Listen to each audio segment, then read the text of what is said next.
last few months, we've followed the very talented Tomb Raider team through some of the most ambitious and innovative game development the industry has ever seen. In the next few days, they submit the final code for certification.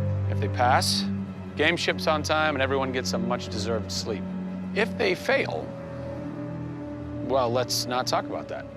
I'm Zachary Levi, and these are the final hours of Tomb Raider.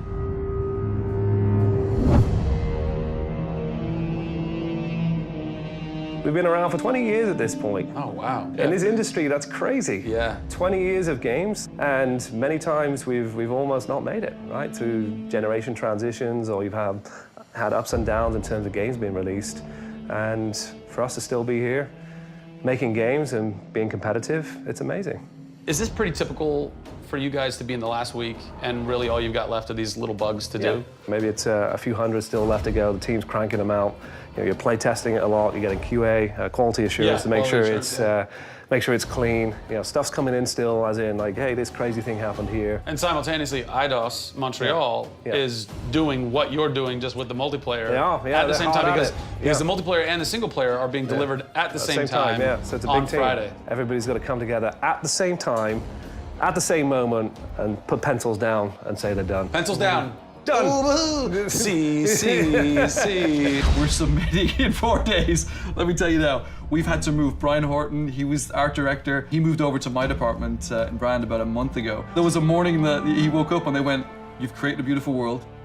Now step aside." So my job is I'm working with a very talented team in the brand to make sure our screenshots are good, to make sure we have covers for magazines. Posters, to make sure we have posters. Right. There's a lot of materials, just like in a film. Yeah. Where when a film's done and in the can, Yeah. you have to sell it to people. You have to let them know what's cool about it. Yeah. Listen, I'm coming to get you. I'm going to get you out of there. I promise, Sam.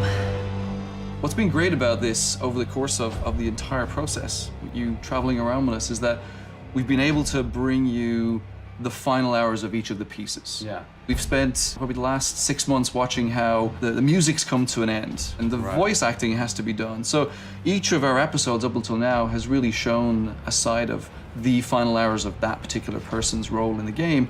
And now everything's come to a head where we're submitting the game this week. The guys are tirelessly working. You know, the guys have literally, at some cases, slept in the studio. Okay, so launch day, let's say you were at March 5th now. Where are you? What are you doing? I'm probably in bed trying to get 12 hours sleep. Because more than likely I would have been at some midnight opening the night before up till very late celebrating. So I'm probably at this time of the day, I'm probably in bed. I think a lot of us won't even know what to do with ourselves. You get so heads down in something, and it's been a part of our lives for years now. And you sort of get to that point where waking up in the morning, you're thinking about the game, and going to bed at night, you're thinking about the game. I'll try to sneak a little time here over the holidays, but then, you know, wait till the dust settles and we really get this in the hands of the consumers before I can really relax, I think. Even though I've played the game so many times, I cannot wait to take the cellophane off that game. Yeah. Pop it in. Yeah. It's the ritual, retail. yeah. It's the retail copy. Yeah. And there's something special about that printed disc, putting it into the system, and you're like, this is the same game that I worked on for 3 years plus, and everyone else can have the same experience that I'm going to have right now. Yeah. Of all the taglines, whether they're actual dialogue in the game or marketing lines or whatever, something that would sum up your experience over the last 4 years is A Survivor is Born. Yeah. A Survivor is born in you, A Survivor is born in Crystal Dynamics. Yeah. We just wanted to be known as doing top-tier work. There's games I look at and say, I wish I worked on that game. Yeah. Right? Yeah. And I wanted Crystal to be that. And I think that with this one, we're going to do it. Yeah, anybody can make an explosion look beautiful and make a world look phenomenal, but we now move into a period of time where it's about having a connection with something which is much deeper than just saying, I have a controller in my hand and I'm guiding a character around and fighting or solving puzzles. There's a depth in the story that we're trying to tell, which hopefully for us is going to be able to set that structure for the future. Hopefully we've taken the risk and we've been shouting so loud about this that we're actually carving what should be done. No! Oh, don't do this to me, you northern bastard. Are you excited? You nervous? I'm both excited and nervous, you know, because we've been masters of our own destiny up until this point, and now we're going to continue that right through to launch. And what's great is that from the very first presentation I gave with Daryl about here's the vision of the game, all the way through to the very first game sitting on a shelf on March 5th, we've been there for the ride. We've been on that journey. And then all of a sudden you reach March 5th and you're no longer there's in charge. millions of copies of your game out there, and they're in people's hands. And you're thinking, like, how are they playing it? Are they having fun? What are they saying? What are they going to do? As soon as they put the controller down, what's the next thing for them? Do they want What to do you tell want people? their response to be? I hope those people see that the story we've built and the foundation we've built is one that will last a long time.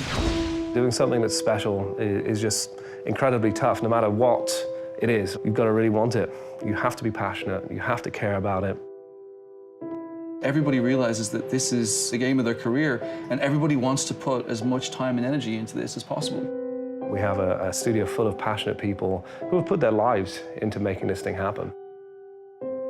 This is not just a game that we're just going to ship on March 5th and people will go, great, I've got another game to my credits. This is one where the team are going to look back and go, that was a journey.